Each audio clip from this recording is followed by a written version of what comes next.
सोचो, अपनी cricket team का कैप्टन कौन बनेगा? ये डिसाइड कौन करता है? सिर्फ कोच या पूरी टीम मिलकर?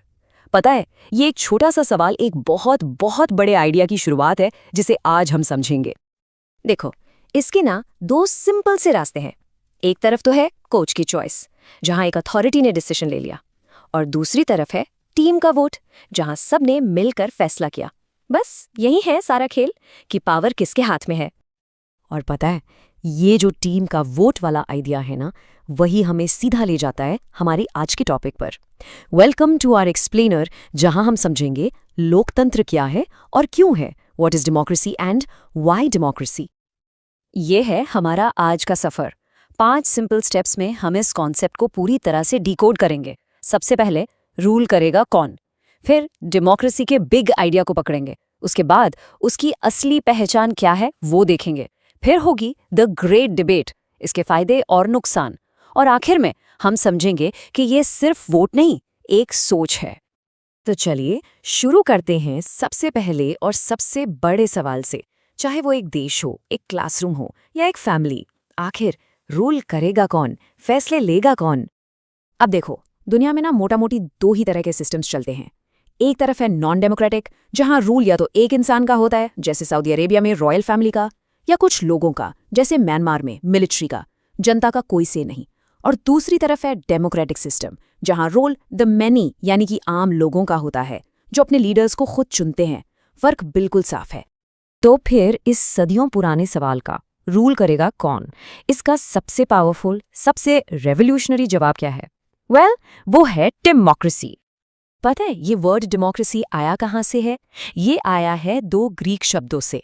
डीमोस मतलब लोक और क्राटिया मतलब रूल या शासन। तो जोड़ो इन दोनों को, डीमोस क्राटिया यानी जनता का शासन, rule by the people. Simple.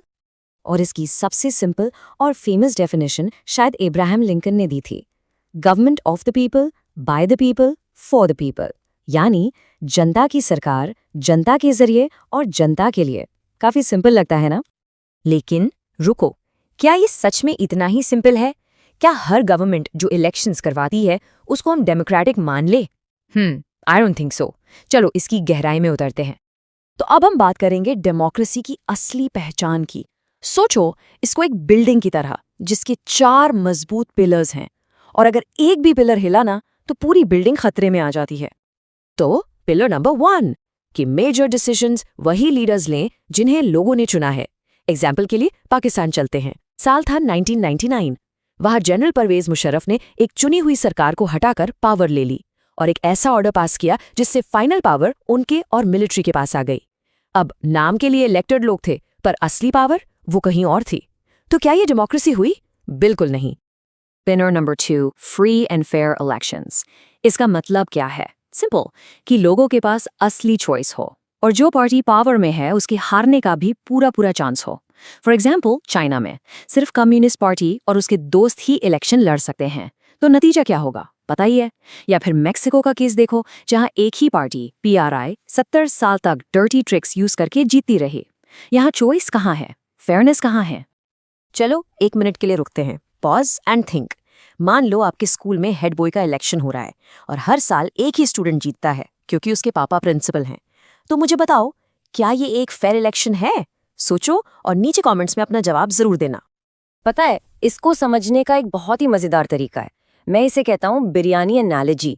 देखो, सिर्फ इलेक्शन करवा देना, ये हो गई नाम की डेमोक्रेसी, बिल्कुल पीले चावल की तरह।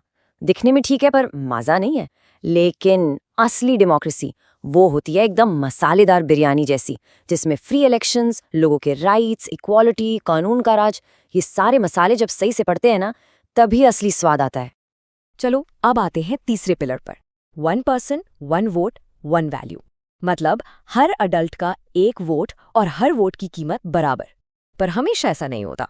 देखिए, सऊदी अरेबिया में 2015 तक, सोचिए 2015 तक औरतों को वोट का हक ही नहीं था। एस्टोनिया में ऐसे रूल्स बनाए गए कि रशियन माइनॉरिटी के लिए वोट देना ही मुश्किल हो गया। और फीजी में तो कमाल ही हो गया। वहां एक इंडिजिनस फीजियन के वोट की वैल्यू एक इंडियन फीजियन के वोट से ज्यादा थी। ये सब इस पिलर के बिल्कुल अगेंस्ट है। और अब आते हैं आखिरी और शायद सबसे इंपॉर्टेंट पिलर पर, pillar number 4 rule of law and respect for rights. इसका मतलब ये है कि एक डेमोक्रेटिक गवर्नमेंट भी अनलिमिटेड पावर नहीं रखती। वो अपनी मर्जी से कुछ भी नहीं कर सकती। उसे कानून के दायरे में रहना पड़ता है और लोगों के राइट्स की रिस्पेक्ट करनी पड़ती है।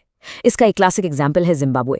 वहां प्रेसिडेंट मुगाबे की पार्टी इलेक्शंस में अनफेयर तरीके इस्तेमाल करती थी। जो भी उनके खिलाफ बोलता था उसे परेशान किया जाता था और मीडिया भी गवर्नमेंट के कंट्रोल में था। यहां कानून का राज नहीं, एक पार्टी का राज था। तो चलो फटाफट इन चारों पिलर्स को एक बार रिवाइज कर लेते हैं। रेडी? नंबर 1, फाइनल पावर चुने हुए लीडर्स के पास। नंबर 2, आजाद और निष्पक्ष इलेक्शंस। नंबर 3, हर एक अडल्ट का एक वोट और सबकी वैल्यू बराबर। और नंबर 4, कानून का राज और लोगों के राइट्स की रिस्पेक्ट। बस ये 4 चीजें ही एक असली डेमोक्रेसी की पहचान है। ओके, तो अब हमें ये तो समझ आ गया कि असली डेमोक्रेसी होती क्या है। लेकिन यहाँ एक और बड़ा सवाल उठता है, क्या ये सिस्टम परफेक्ट है? चलो अब इसकी एक ग्रेट डिबेट में एंटर करते हैं। इसके फायदे और नुकसान दोनों देखते हैं। तो देखो, इसके खिलाफ जो आर्ग्यूमेंट्स हैं वो कुछ ऐसे हैं कि यार लीडर्स इतनी जल्दी बदलते हैं कि इंस्टेबिलिटी रहती है। फिर हर चीज़ पे इतनी डिबेट होती है कि डिसीजंस में बहुत देर हो जाती है। कुछ लोग कहते हैं कि इलेक्शंस का प्रेशर करप्शन बढ़ाता है और कि शायद आम आदमी इतना नहीं समझता कि उसके लिए क्या सही है। फेयर पॉइंट्स है। लेकिन अब आते हैं इसके फायदों पर, और ये काफ़ी पावरफुल हैं। सबसे पहले, गवर्नमेंट अकाउंटेबल होती है, यानी जवाबदेह। दूसरा, इतनी बहस से डिसीजन की क्वालिटी इंप्रूव होती है। तीसरा, ये झगड़ों को सुलझाने का एक पीसफुल तरीका देती है। ये हर इंसान की डिग्निटी को बढ़ाती है। और सबसे बड़ी बात, ये अपनी गलतियों को ठीक करने का भी मौका देती है। ये जो अकाउंटेबिलिटी वाला पॉइंट है ना, इसका एक ऐसा रियल लाइफ एग्जाम्पल है जो आपको हिला देगा। 1958 से 61 के बीच चाइना में एक भयानक अकाल पड़ा और उसमें, गेट दिस, करीब 3 करोड़ लोग मारे गए। 3 करोड़! उसी टाइम पे इंडिया की इकोनॉमिक कंडीशन चाइना से बेहतर नहीं थी, लेकिन इंडिया में ऐसा अकाल नहीं आया। सवाल है क्यों? इसका जवाब है डेमोक्रेसी। क्योंकि इंडिया में गवर्नमेंट को लोगों को जवाब देना था, यहाँ फ्री मीडिया था, ऑपोजिशन पार्टीज थीं, जनता का इतना प्रेशर था कि सरकार को एक्शन लेना ही पड़ा। तो चलिए अब हम अपने फाइनल सेक्शन की तरफ बढ़ते हैं और यहाँ हम समझेंगे कि डेमोक्रेसी का मतलब सिर्फ जाके वोट डालना नहीं है। नहीं, ये उससे कहीं बड़ा, कहीं गहरा आइडिया है। आप इसको ऐसे समझ सकते हैं, एक होती है मिनिमल डेमोक्रेसी, यानी काम चलाओ डेमोक्रेसी। यहाँ लोग बस रूलर्स को चुनते हैं और टाइम टाइम पर इलेक्शंस हो जाते हैं, दैट्स इट। लेकिन एक गुड डेमोक्रेसी, एक अच्छी डेमोक्रेसी उससे आगे जाती है। वहाँ लोग सिर्फ वोट नहीं करते बल्कि डिसीजंस में हिस्सा भी लेते हैं। वहाँ इलेक्शन सिर्फ होते नहीं हैं बल्कि फ्री और फेयर होते हैं। और वहाँ सिर्फ पॉलिटिकल इक्वालिटी नहीं बल्कि सोशल और इकोनॉमिक इक्वालिटी की भी बात होती है। फर्क देख रहे हैं आप? और अब याद है हमने ये पूरी डिस्कशन शुरू कहाँ से की थी? हाँ, क्रिकेट टीम से। क्योंकि यही इसका सबसे खूबसूरत पॉइंट है। डेमोक्रेसी सिर्फ गवर्नमेंट्स और देशों के लिए नहीं है, ये एक प्रिंसिपल है, एक सोच है जिसे हम और आप अपनी फैमिली में, अपनी क्लासरूम में, अपने दोस्तों के बीच हर जगह इस्तेमाल कर सकते हैं। तो इस एक्सप्लेनर को खत्म करने से पहले मैं आपके लिए एक सवाल छोड़कर जा रहा हूं।